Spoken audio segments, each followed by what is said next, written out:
Hi everyone, welcome back to my another video. Today I'm going to show in this video how to lock your phone remotely after your mobile is stolen. So before going to start the video, if you're not subscribed my channel, please subscribe. So let's start the video. Guys, if your mobile has been stolen by the thief and you want to lock it remotely, then I'll show you how to do this. First of all, you have to open the settings, scroll down, you'll find here Google, tap on this, then tap on all services. Here you have to scroll down. Here you will find theft protection. You have to just find that one. You can see theft protection, tap on this.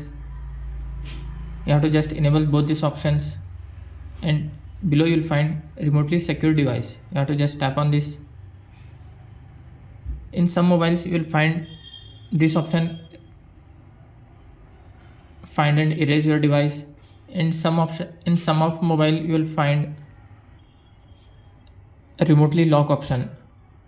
So in my mobile it's showing find and erase your device, tap on that, and here you can see find my device web.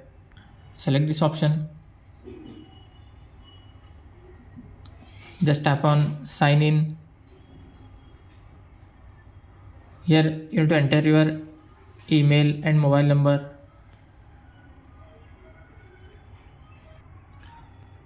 If you want to find my device, you can just tap on the first option, sign in. If you want to lock your stolen phone, you'll find your second option, just tap on continue. You have to enter your mobile number and just tap on lock device. That's it guys. So in this way you can lock your phone remotely after stolen your mobile or after losing your mobile. That's it guys. So in this way you can lock your phone remotely. Thanks for watching. Hope if you like this video, please like, share and don't forget to subscribe.